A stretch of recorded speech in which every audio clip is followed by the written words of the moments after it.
What's up, Internet? You're tuning in episode 113 of Nintendo Noise, Slip Screen Games weekly Nintendo podcast. I'm your host, Pete and Bessie, joined as always by my very good friend and co-host, Mr. Chuy Plays. Goodbye. Welcome back, everyone. Welcome back, Chuy, and I told everybody in the Discord already, so I'm parting the kimono on this one. It has been about 12 hours since you and I sat down and recorded the first version of this episode. So we're back again. You and I are both sleepy, but we are dedicated to the craft and to the audience. So we are here to, as best we can, recreate the same conversation, but maybe with a little bit more zaniness because we are loopy tired. Yep, of course.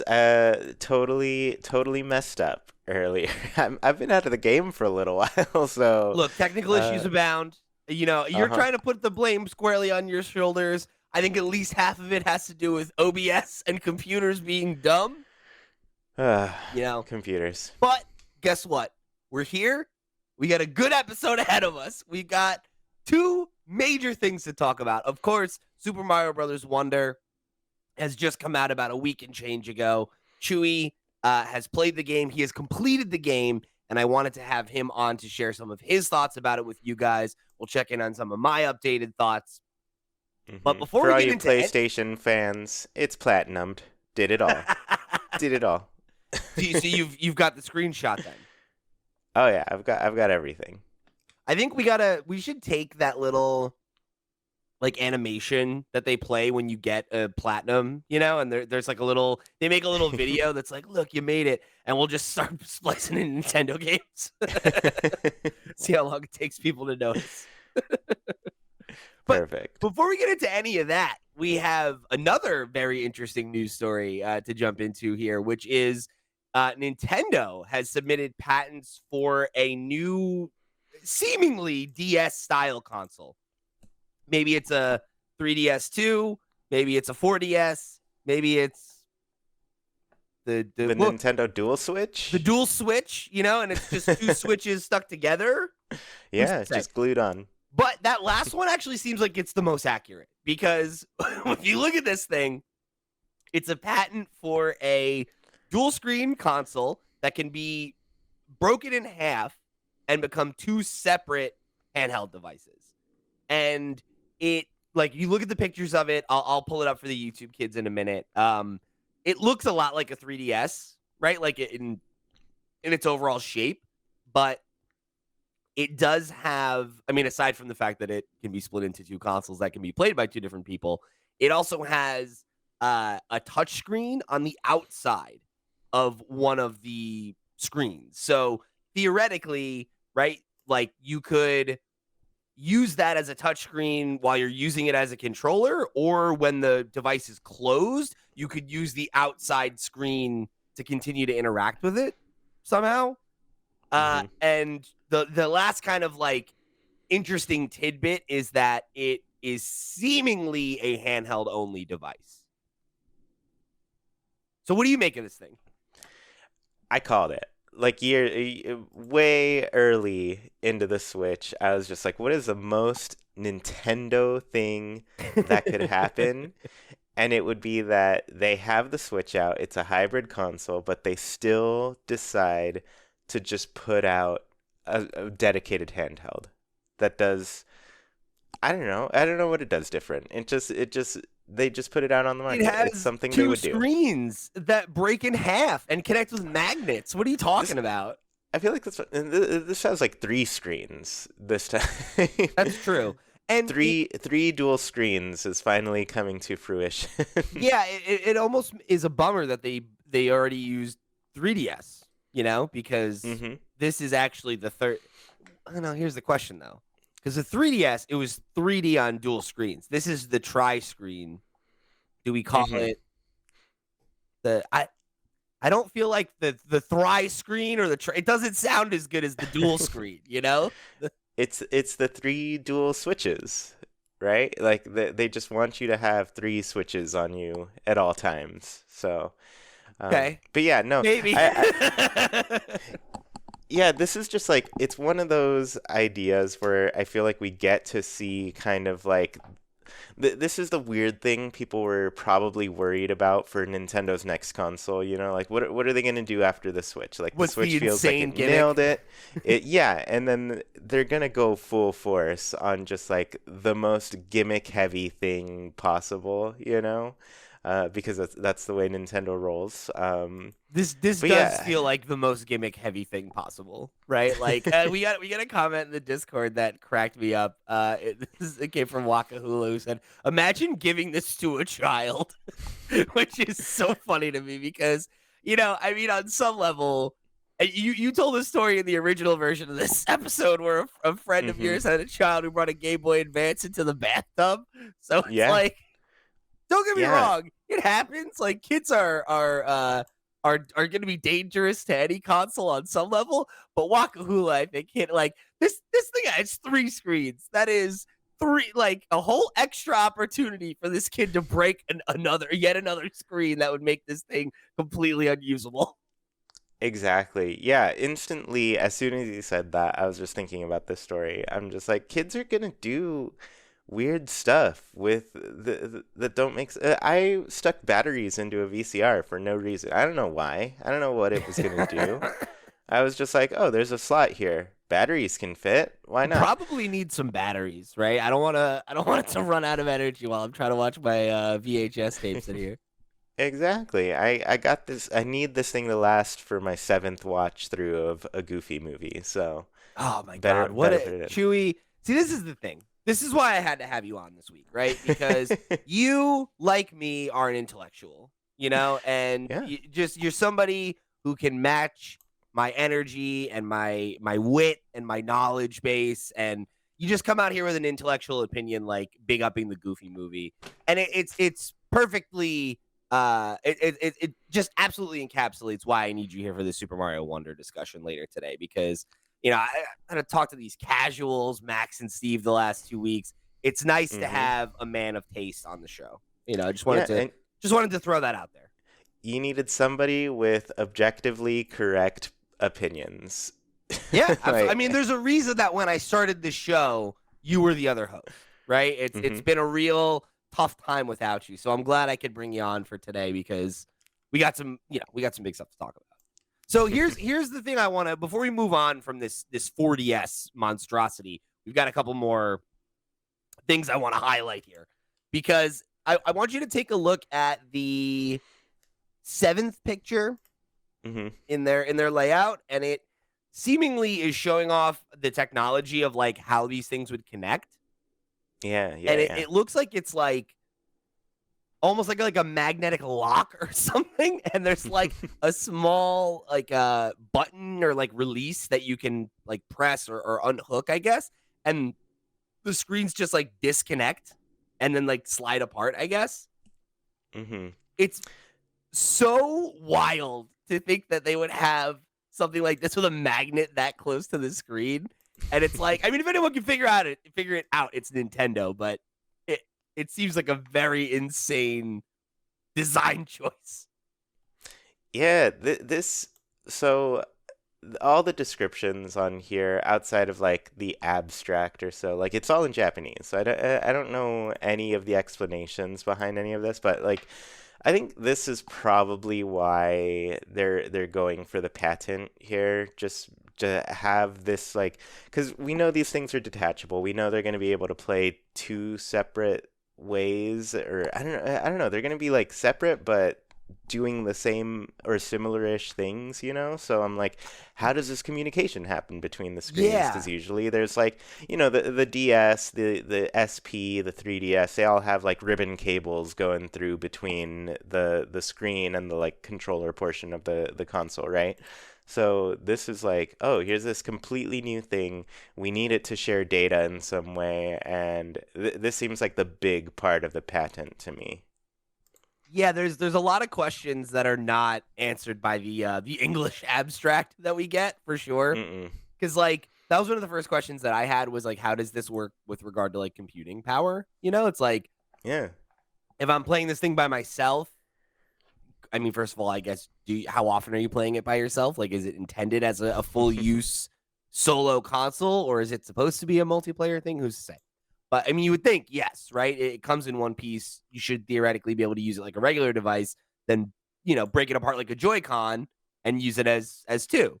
And I think the idea of that, right? Like it makes sense. But when you start to have those conversations about what does that mean for power? What does that mean for output? Like when it's in one piece, does it have more power than when it's in two? Is it technically outputting two different signals to two different devices? Like, can you play two different games on it when it's broke apart? If there's certain kinds of games, or there's some games that only work in, the standard configuration. Like there's a lot of those questions that you'd want answered that we just don't, and I'm sure Nintendo doesn't know at this point, right? Because like you said, when it comes to patents, in a lot of cases, companies patent stuff like this all the time, and it's just to make sure that you have it locked down, right? So that a competitor Hmm. can't come out and do that idea, or that maybe you're not, that's not representative of the fact that this will definitely come to market for sure, but it also isn't necessarily representative that like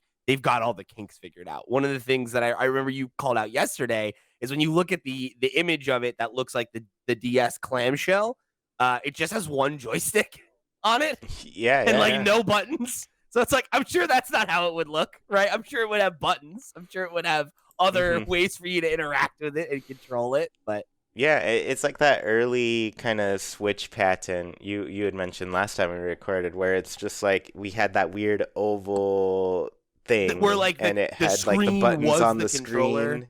Yeah, yeah. And this gives off that same impression where it's like the whole thing seems to be like a screen, and then there's this little nub, like the 3DS nub, to control things. But like, are we just gonna be using the screen as like a phone type of I'm thing? I'm And then imagining how prevalent a situation it would be that like the younger sibling gets stuck with the controller that doesn't have a stick on it. Like you can use the touchscreen, Junior. hmm Like that'll stop them at this point because kids are like just instantly they know how to use phones and tablets and that sort of thing. But yeah, this gives me kind of like those Samsung phone vibes, ones that have the big wide. I don't know, kind of the So like, square screen, and they fold in half, and yeah, then the other the back side's a screen still too, so you could use it like that. it's like what I if don't your know. phone was secretly a tablet? Yeah, exactly. Yeah, and then the other thing too, like with patents, is like they last 20 years, so Nintendo's got like roughly 20 years to work with this technology and bring something to the market and just like, stake their claim in that field. But at the same time, it's like, what is Nintendo doing with this thing? Because I think back to like how Nintendo designs its consoles, and it tends to be around like gameplay ideas. The Wii, the whole thing was built around motion control. All of the games had that sort of thing going for it. The Wii U, not as strong a concept, but the tablet had some sort of things going on that were like, oh, here's some unique ways to use this tablet in an interesting way. I'd say the bulk of that was seen in like the Nintendo. What was the theme park game again? Land. Nintendo Land. Yeah. Yeah, Um, I keep wanting to call it Nintendo World now because of the because theme there is parks one. too.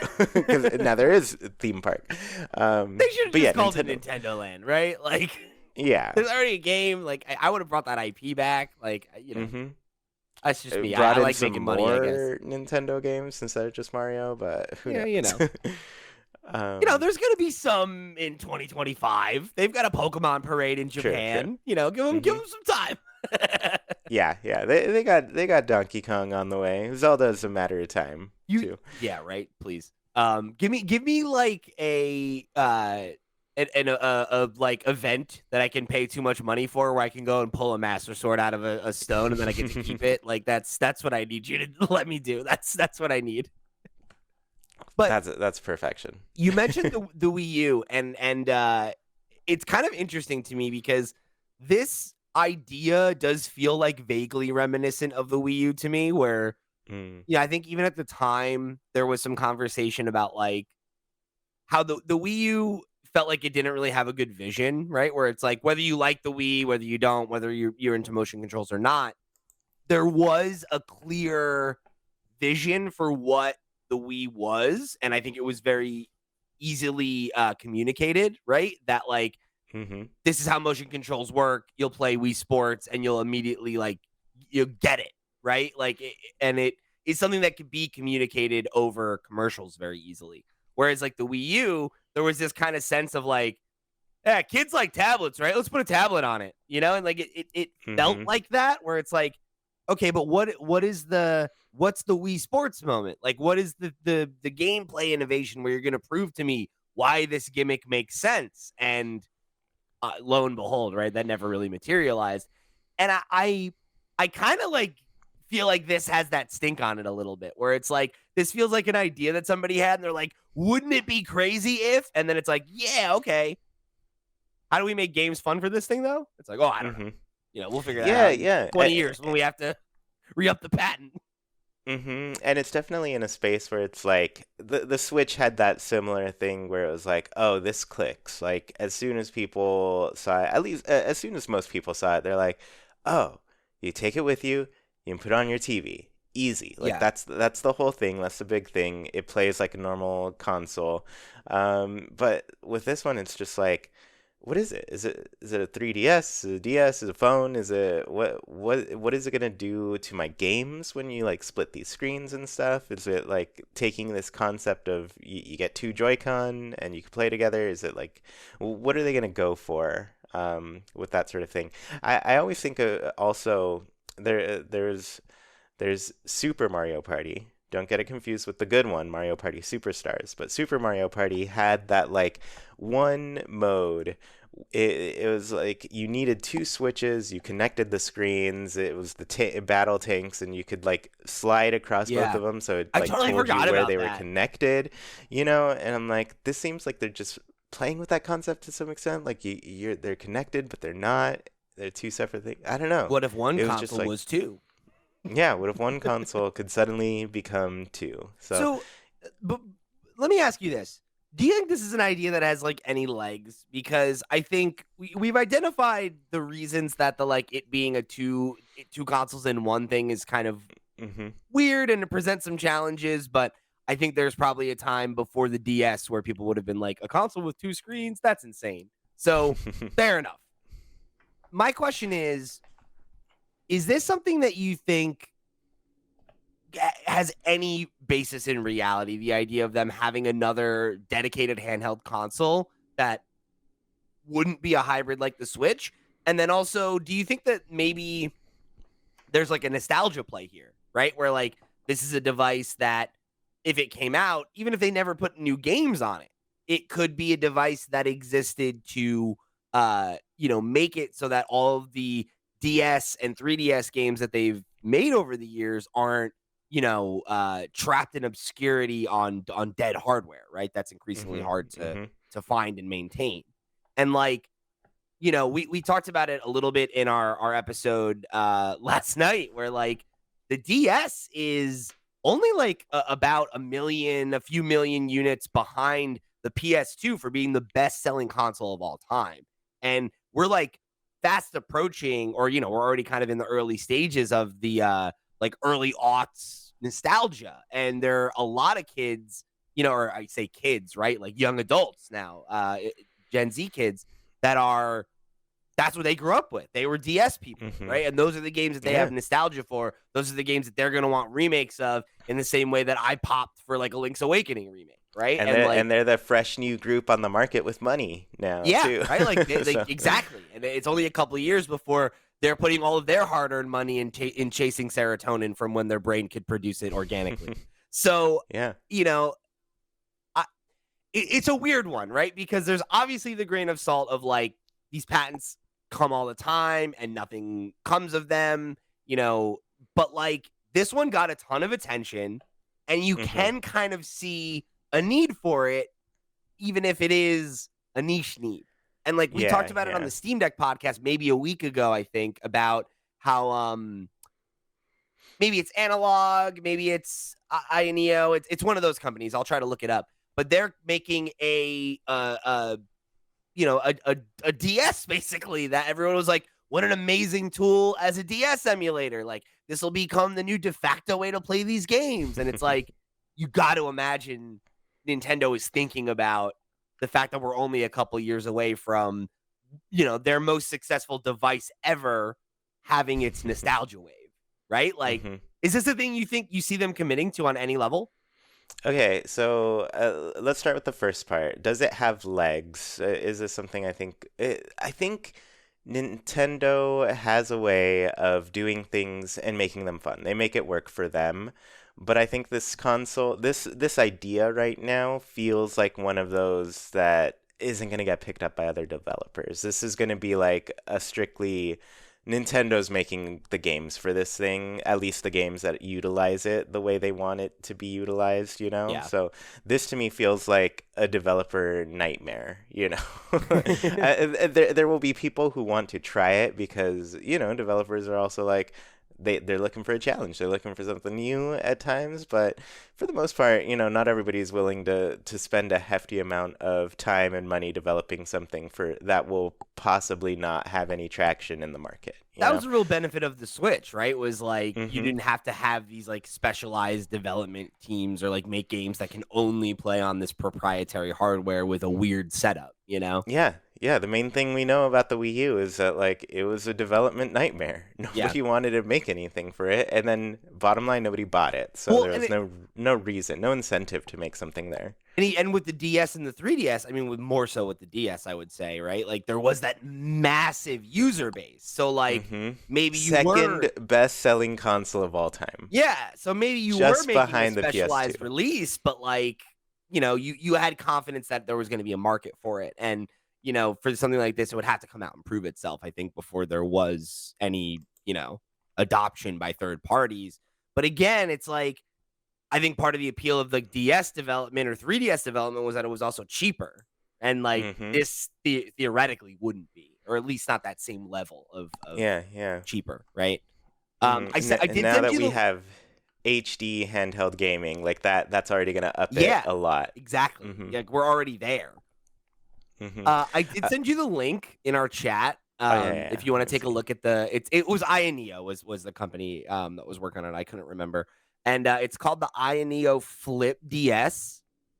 And it's Mm. just straight up a DS. Like, Yeah, and yeah, I saw that one. you look at this and you're like, I don't know. Like, maybe, it would be interesting to see Nintendo commit to something like that and be like, we're going to make, this niche, maybe retro oriented device to try to speak to that market and, hmm leverage the DS and 3DS libraries again and be like, and re-release all of them at $60 and go through that whole song and dance like Uh-huh. you've seen the efforts of games that like Luigi's Mansion 2, right? That hmm you brought up last night where it's like it was Dark Yeah, Moon on yeah. the 3DS and now they've had to spend all this money to recreate it and remove all that functionality and ostensibly make it a different game.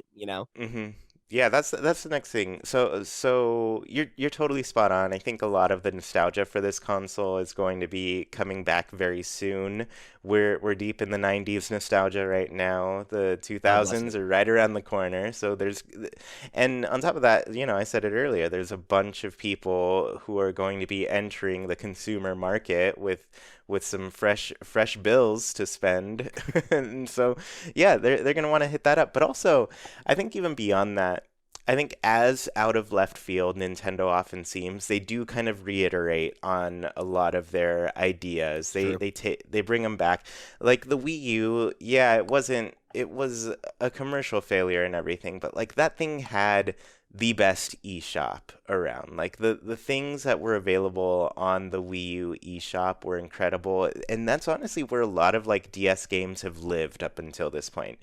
And you could get so many different things. All the Pokemon Rangers were on there, which I think were like a great touchscreen type of game that like a lot of people might have missed out on and that sort of thing. And those things just don't work quite the same on the Switch, you know? It's a different touchscreen. It doesn't quite feel or play the same way. And so I think they're probably looking for some sort of console that can recapture that in an accurate way because as much as like people are always saying like, Nintendo doesn't do enough to like pump their old games or retro games. I don't know, we're seeing this era where we've got like the NES, the SNES, Game Boy, Game Boy Advance, Nintendo 64 games are all popping up on the retro console, and we're thinking like, how do they do this to the DS? Like, how do they do this to the It's a real 3DS? challenge, because it's Mm-hmm. like you can't do it the way you can with those other games without some major compromises, right? Because Mm-hmm. you know, I guess you could always do a thing where it's like, all right, like we'll have black bars on the side, or you can like orient your Switch long ways, and we'll have two screens, or like you could do stuff like that. But it's always going to be It a little awkward, Yeah, and it and doesn't translate to like the TV, like no, once you switch it like that, you know? and like the touchscreen functionality is like not going to be quite the same, right? Because there was like on that screen, there were edges there, there was like, I don't remember if it was multiple touch inputs on 3DS, but I know it wasn't on DS. So it's Mm-hmm. like, I don't know. It's just, it is tough. And I think unless they do have some kind of, and I guess that's where this could be interesting, is maybe this isn't a console idea that comes to fruition long term, and maybe it is like more of a control scheme where you can have like Mm-hmm. a special controller that does have a screen in it, and that Yeah. could be how you play these games, um, long Yeah, we'll term. we'll see the Wii U come back in that sense, I think. Like, That would be um, interesting.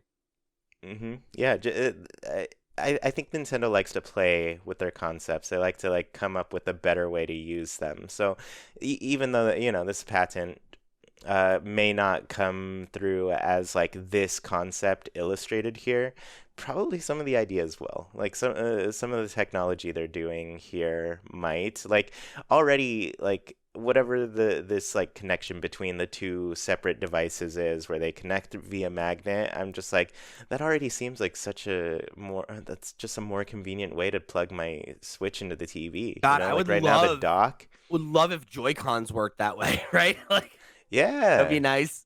Yeah, just a magnetized Joy-Con sticks on. So I think there's like concepts here that I think will play a role into Nintendo's future, but who knows when we'll see them.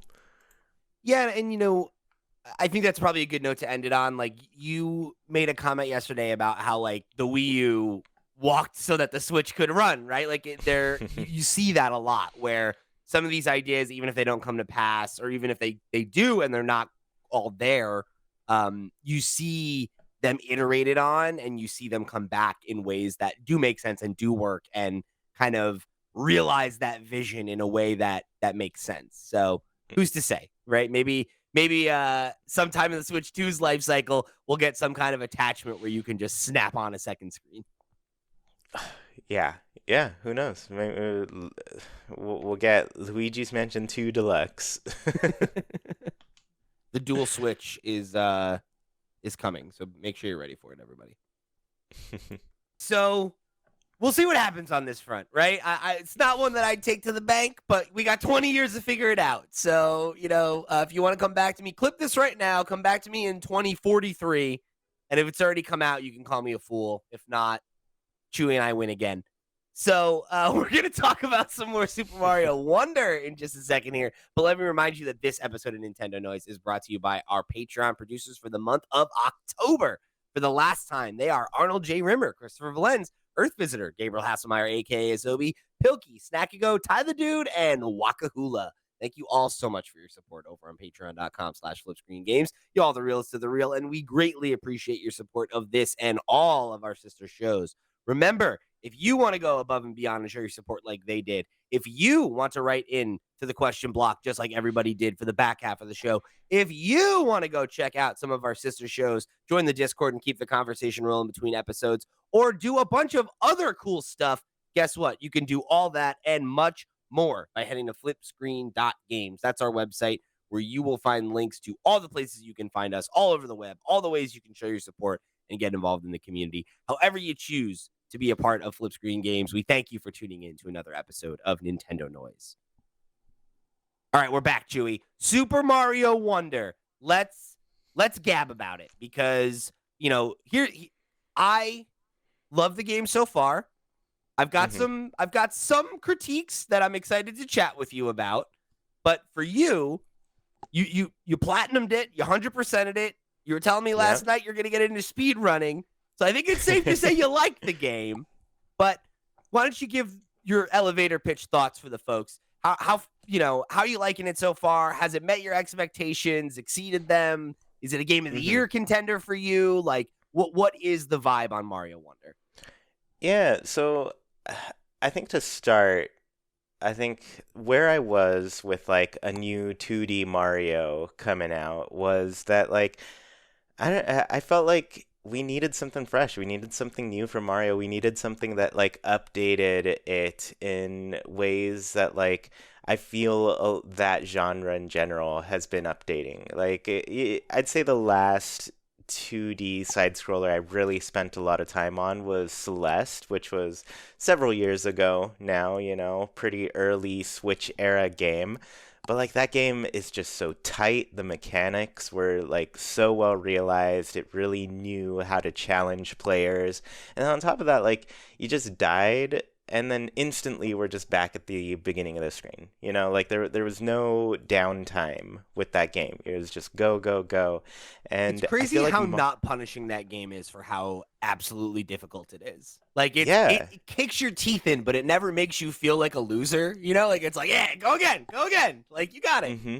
Exactly. So with this game, I was like, how is Mario going to be relevant again? At least like 2D Mario, because it feels like a formula that's just like this is basically representative of the dawn of video games here. We're talking like 40 years or so. Well, and even like the second wave of platformers that you're talking about, it's become very, very hip to talk shit about the new Super Mario Brothers, but like go back to 2004, 2006, whatever it was when the first one dropped, and 2D platformers were basically a dead genre.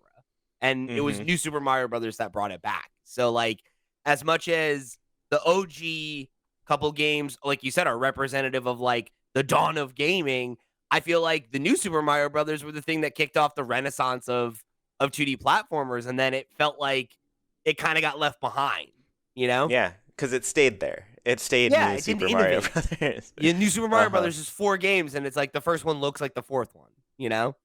Uh-huh.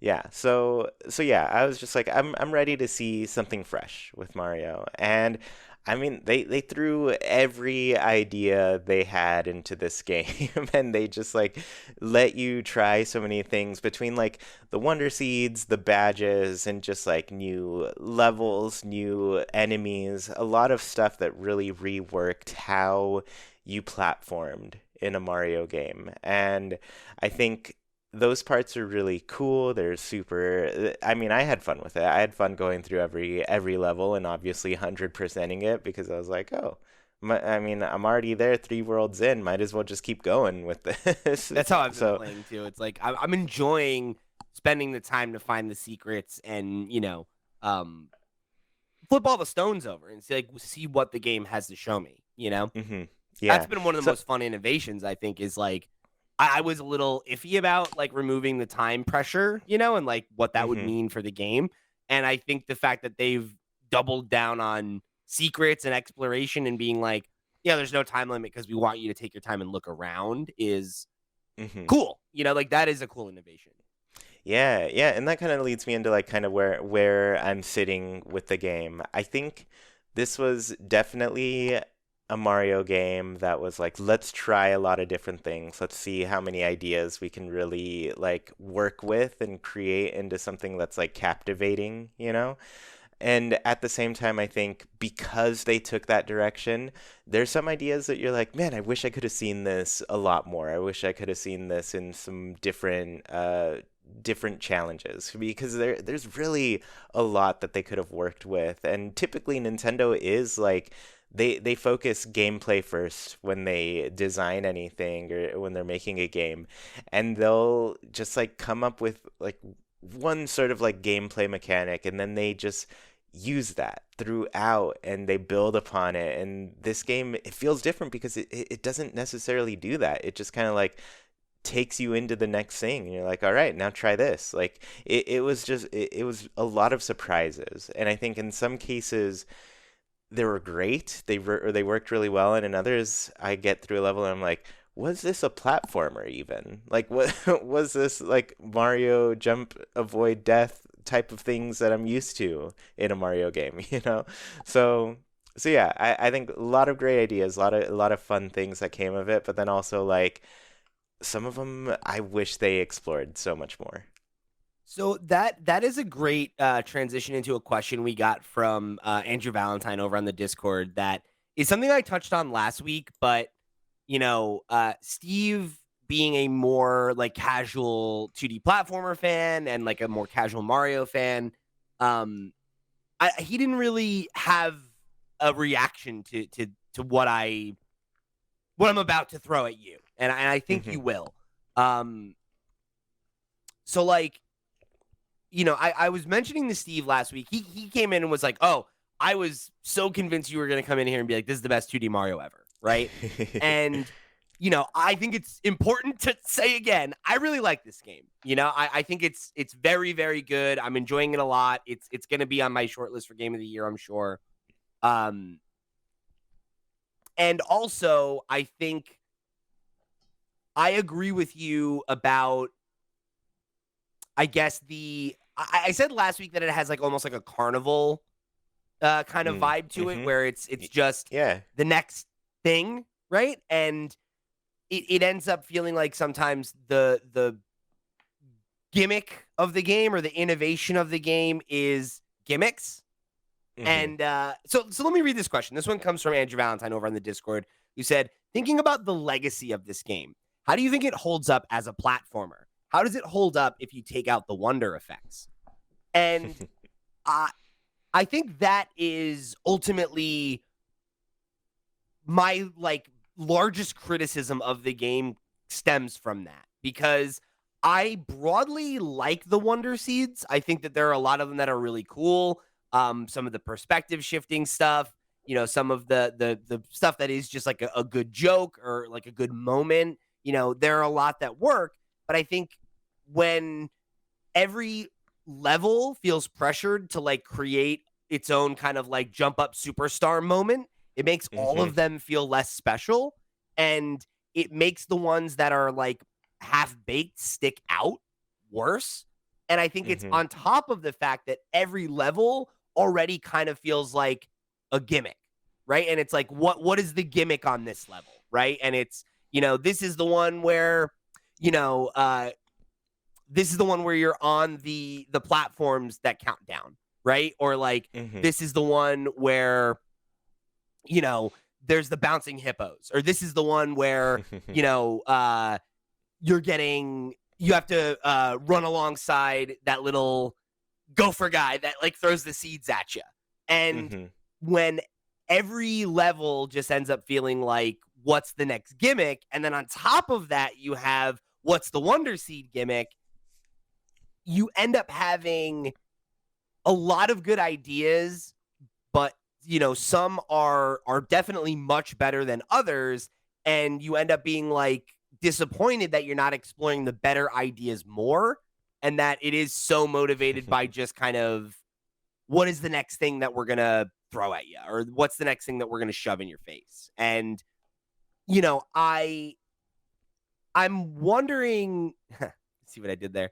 um how you feel about that, because the I've been thinking about it a lot this week, and I think the games that really solidified it for me were thinking about Mario Odyssey and Tears of the Kingdom, right? Where both Hmm. of those are games that take established formulas, right? One is 3D Mario and one is Breath of the Wild, right? And introduces a gameplay gimmick. We have like Cappy and the ability to like take over other creatures and then have these different traversal powers, which is obviously like a fundamental change to the way that Mario moves, which is all of the gameplay. And then with Tears of the Kingdom, it's like, okay, we're gonna take Breath of the Wild and we're gonna, add Tonka trucks to it, and you can solve problems through building and creating weapons and things like that.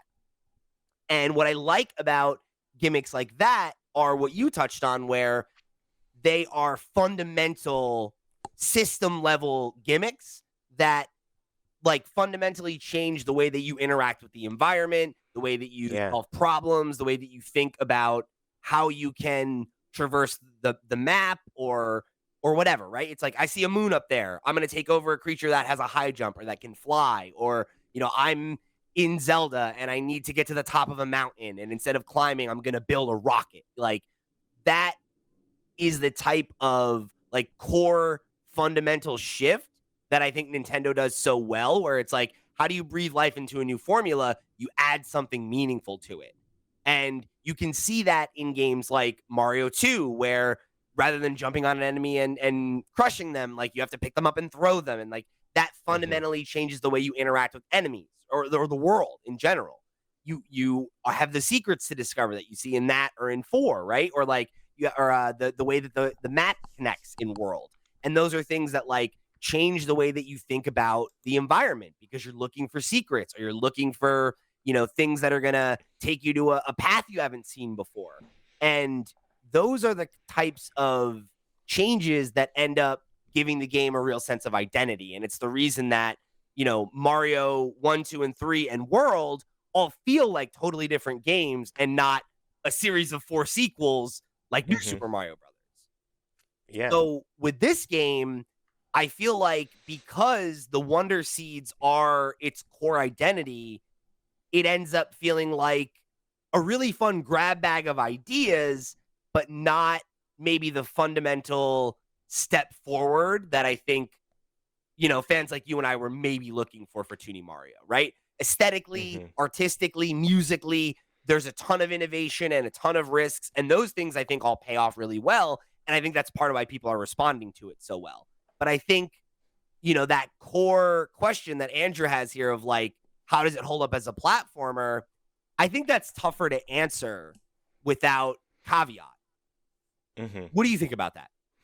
Yeah, so I mean, when you ask about like legacy of the game, I think that like that's going to naturally bring in like just you have to contextualize the game a bit as far as like when it's releasing, the audience at the time, kind of what has happened into the series up until that point. So, like I was saying earlier, like how is Mario going to be relevant in the 2D space now? Like what is it going to do that like makes it still stand out as one of the great platformers, right? And we're going into this game. People were tired of new Super Mario Bros. We've had this for, I don't know, over a decade at this point. So it's been a long time that we've had the same kind of style of Mario. Those ideas have been played out for a lot of the fans, right?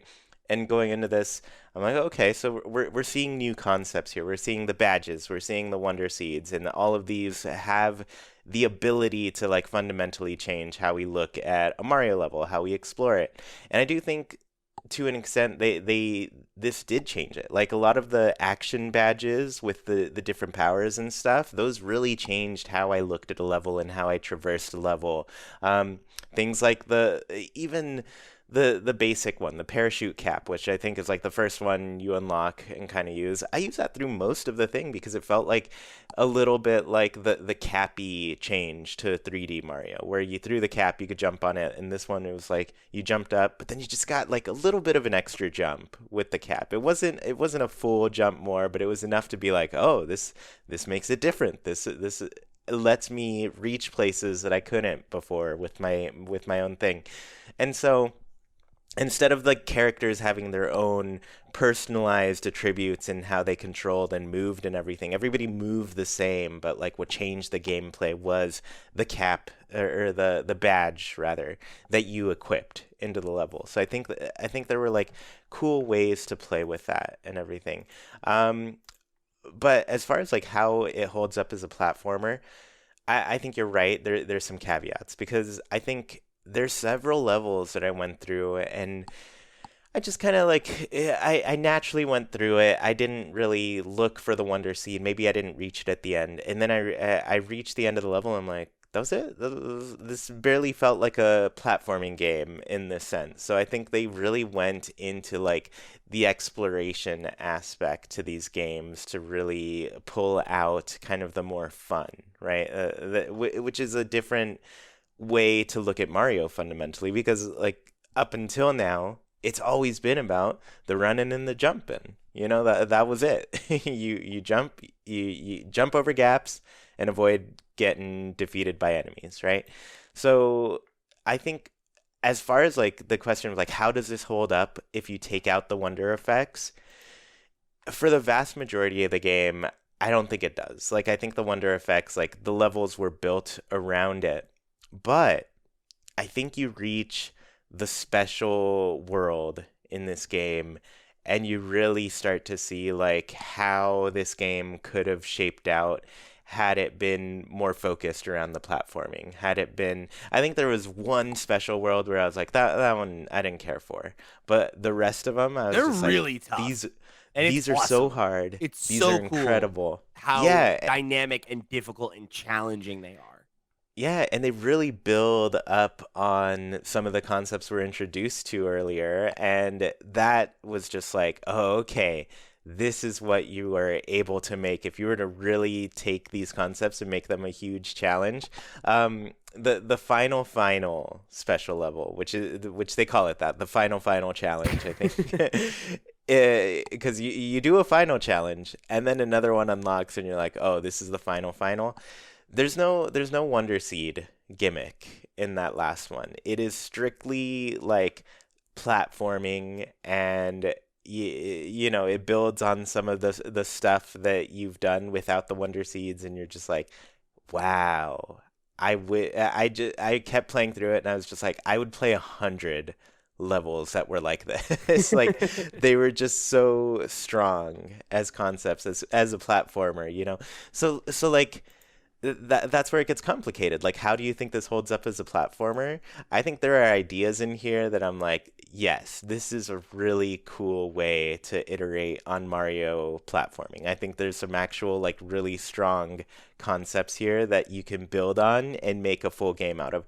Every single badge in this game, I'm like, I think there could be whole worlds dedicated to this concept, you know? Yeah, and Um, that is, I think, one of my biggest disappointments is wishing that they had doubled down on some of the ideas more. You know, because I'm at a mhm, point in the game.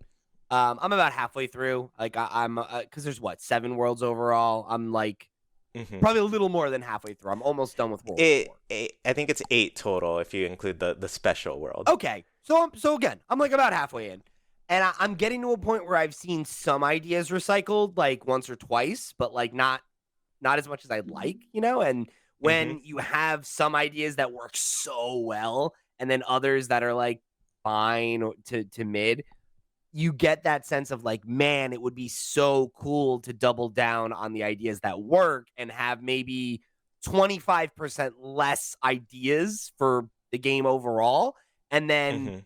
iterating on them a little bit more and having another level where there's, more vertical platforming or more of a free fall or more of the perspective shift stuff and like it i I think that I think the if I could boil down what it is I want differently moving forward, right? Because I think this was definitely a big swing and what they needed to give the IP a shot in the arm and help it find a new identity again.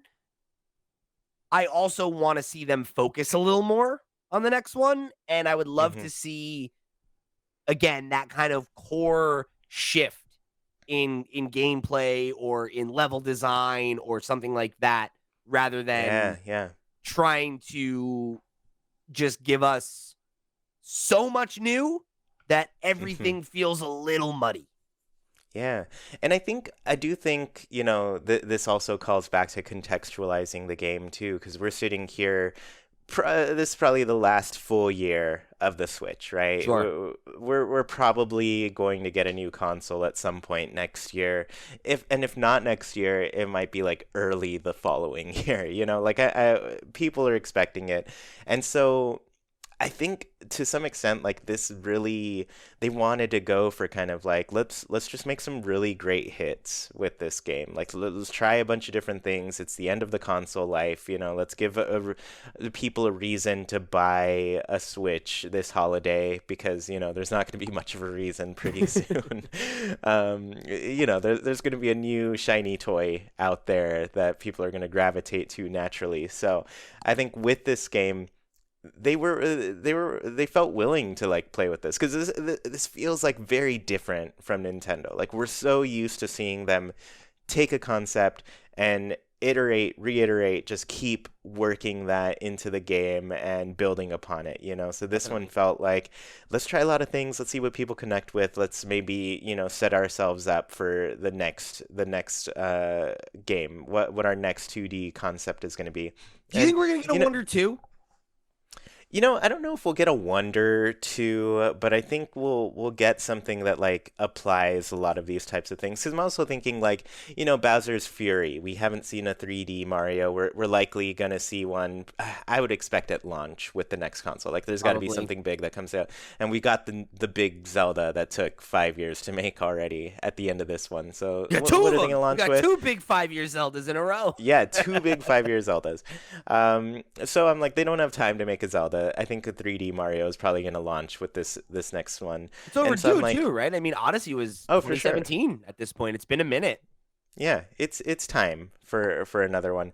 So I think of like Bowser's Fury that had like a lot of these new concepts where like, oh, suddenly you could hold power-ups and that sort of thing. You have this open world type of style, you know? So I think you know they're playing with a lot of concepts. They're seeing like what is going to be the next direction, and I think to contextualize it, like we're at the end, they probably just want to hit us with the best, like some of the best ideas they came up with, and you know give us a reason, give us something to enjoy like the final year of the Switch with. So I think that to me is a little bit of the context there, but I'm trying to remember what I wanted to say to a bit earlier.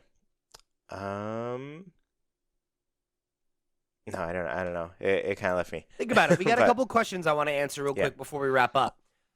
So the first one comes from Trendy Brendy over on the Discord, who said, "What order did y'all do desert, fungi mines, and lava worlds in? I was grabbing every wonder seed I could and was able to go to World 6 lava before doing Worlds 4 and 5 just to spice things up." I've been doing it just in order so far. I'll probably play with Hmm. that a little bit more in replays, but for the first one, I said this to you yesterday. Like when I got to the extra challenge world the first time, there's like a way you can get up to it right at World 2, and I was like, Hmm. "This is awesome!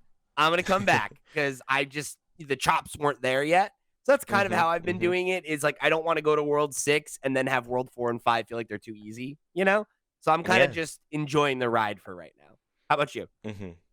Yeah, for me, I just kind of like went wherever I ran into. I think World 4 is particularly nice. I think a lot of people have gotten to that one and been like, wow, this is what an overworld should be, like a level select screen should be, because there's like Yeah, a lot more little exploration and some secrets to run into in that one. But yeah, I would just like run around each area because there's a mix of like there's the paths, right, that take you from one point to another, but then there's also like the more free roaming little sections, and I just like run around those and see how far I could get without unlocking any wonder seeds, and then I'd be like, all right, well that's what I found. I'm gonna go and play these levels now. So I just like I'd go to whichever ones. And you know, they have a mix of levels too. There's like the classic levels that you run through, and then there's the other ones that are like, here's a badge challenge. Here's this like weird hide and seek type of thing, like find all the treasures to get the reward,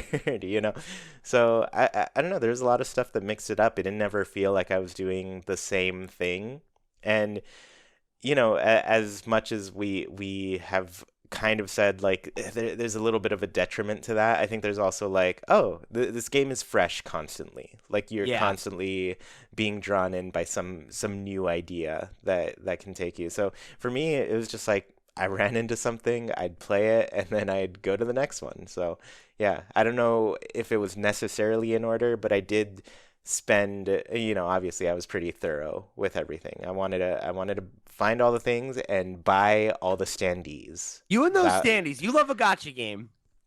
Yeah, yeah, they get me. It takes me back to, childhood, leaving the grocery store, seeing the quarter machine and being like, "Can I have a quarter? I need a sticky hand." Like real bad. Like Yeah. that's the only thing that's going to satisfy me right now. Childhood, right? Not you and your wife at the grocery store 3 days ago when you asked her for I, a quarter for a it, sticky hand.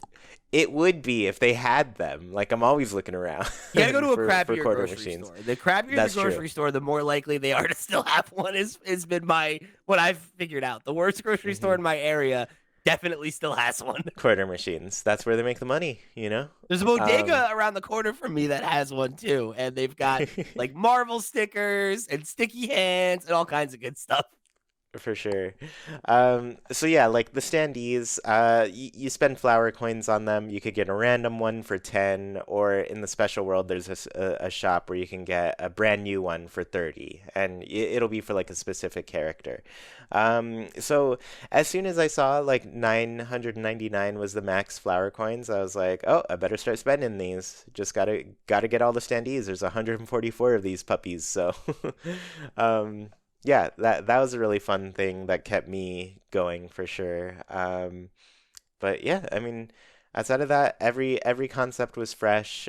Some of them they did iterate on, and I gotta tell you, the final world, I want you to get to that to just see like, oh, this is what is possible I with got these you to ideas. yesterday commit to doing a spoiler cast with me. At the end of the year, I basically want to do a spoiler cast for every one of our game of the year contenders. So you'll have to come Hmm. on and we can chat about it. Yeah, yeah. So it's solid. I can't wait for more people to see that specific world, You got me the excited about that it level. for sure. I'm eager to get to it now. Hmm. Probably only a couple more sessions, honestly. I'm thinking I'm gonna beat this and Spider-Man this week. I'm like very Oh, close on nice, Spider-Man, nice. so I'm thinking by next week I'll have them both wrapped up. Yeah, Uh, two s- games, same day. Oof, same day, and that also happened to be the weekend of my wedding anniversary. So I was like, "Oh Ooh. my god, come on! It's too much stuff for me in one weekend, guys." I was away the whole weekend. I'm like, Hmm. it was like every night, Sarah always goes to sleep a couple hours before me, and I'm like, all right, I guess I'll play some Wonder at midnight. Hmm. But hey, we persevere. So this next question, it's technically a two-parter, but it's a couple questions from Andrew Valentine that I'm shoving together. Okay. First is favorite badge, Wonder Effect, and new enemy. We'll start there. All right, favorite badge. I'd say I played most of it using the parachute cap, but I think the ones that really introduced the most unique types of platforming for me were the grappling vine, which was like, Very cool. hook shot, Link's hook shot, Samus's do you just call it like Beam grapple shot. hook, I don't know. beam Yeah. shot? Yeah, Grapple I beam, forget. probably. A grapple beam, I think. Yeah. Or I always just called it the Tarzan one. I was Yeah, fair like enough. just swinging on the vines like Tarzan. Phil Um, Collins. yeah. So that's the one that I thought was like, oh, this is like definitely a new way to look at Mario platforming. I think there was some really cool different things they could have done. I wish they could have played with it more. That was one where I was like, yes, give me more grapple vine.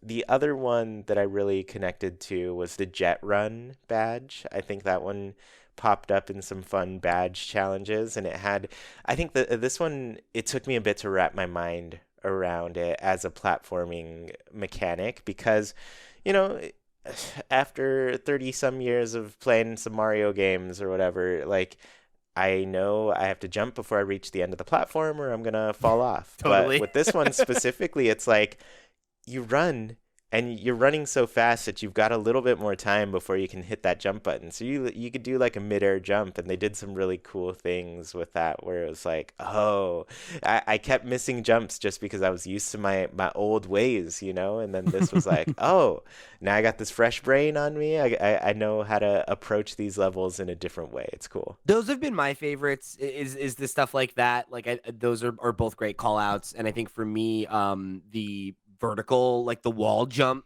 one, Yeah, has yeah, been one yeah. of my favorites. And it's for the same reason, right? Like I like that it fundamentally changes the way that you interact with the world. I like that you can Mm-hmm. use it to find new secrets. That's been my favorite badge specific levels so far. I called those out last week of like that vertical, like very tight precision platforming is like Yeah. something that you're not super used to in a Mario game. It's not never happened before, right? But it's usually saved for like boss levels and stuff, is like that really like tight hard stuff. So that was super fun for me for sure. And then yeah, the parachute cap is another one I've used quite a bit. And like I don't know that I'd call it a favorite, but the dolphin kick makes underwater levels so much less irritating. So I do like that quite a Yeah. bit too. Yeah, that oh man, they needed a change with underwater levels, and It's never it was felt to the great, extent. you know? Yeah, it never did. And but this dolphin badge, it was even to the extent where I was like, I don't feel like there were enough water levels in this game. Like they Nice. actually could have made more for once because this badge totally changes how they're just so much more bearable, but also like they introduce some like more um challenging concepts to underwater than Yeah. just like casually trying to float by the enemies. And then you don't have your fireballs to actually knock them out, so you're actually avoiding them. I don't know. That was boring after a while, Yeah, I but like that it gives you more maneuverability and it lets them set up like different kinds of obstacles because you can break hmm through blocks and stuff, like the underwater race you have with Wiggler. I was like, "Oh, this is really fun." Like that's yeah, a really good side yeah. level. hmm So favorite wonder effect, I think for me it's an easy answer. It's the perspective shift one. Like I think that Yeah. was one that really hmm stuck out in the trailer, and when I got to it in game, it was a really cool moment, and um it's like the first time you go into 2D in Odyssey and you're like, "Oh, whoa," like that it's Yeah. a cool moment, and it immediately you start thinking about how the level's designed and how it recontextualizes the way that enemies attack and that like you can't jump on them and it just it's a good way to kind of like break down the formula and then rebuild it and do something different and that like challenges you to think a little bit differently. Yeah. And I want to say, was it, I think one of those does introduce a time limit too, where you Yeah, a have to couple of the reach the wonders goal do at the that right time. where it's like there's a time limit and you need to get through it in a certain amount of time or you'll fail. Yeah. I think, as stressful as time limits can be in games, I know a lot of people are turned off by them. I think, they did it in a good way here where it was like it's not every level has a time limit, which, Mario levels they tended to have like time limits that were just way too long. Like you were gonna finish within that limit. But with this one it was like, oh, I like that added bit of tension, a I little bit of agree. tension to just like give you something to sweat about. Especially because the wonder effects are like so random. That's like kind of cool that it's like, oh, like hmm this is a controlled thing that's happening and you need to figure it out and get to the end and get the seed or try again. Yeah, yeah.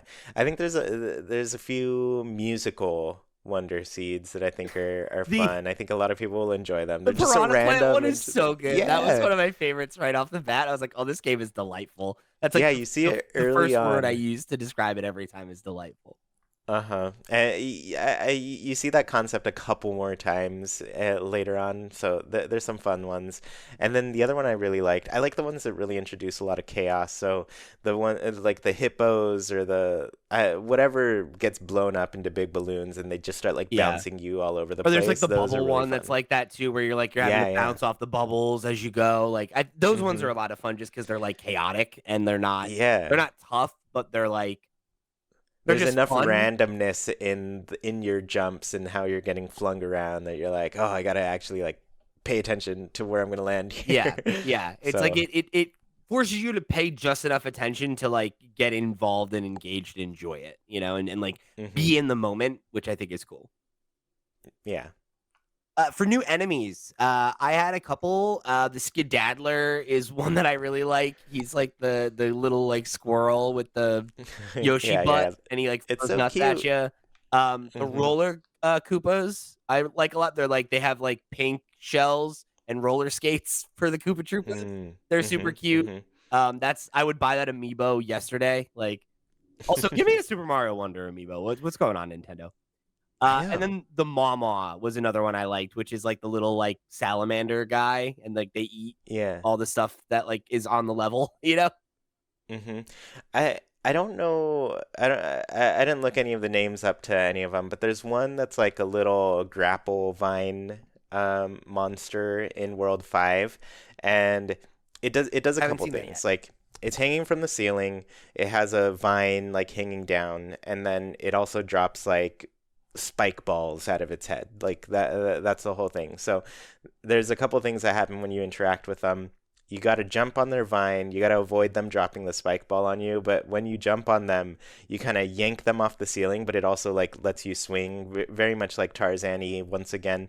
But you swing to the next one, and so there's like some platforming sections to get over gaps, and like you're trying not to get hit. You're trying to make it across with those jumps. That one was really cool.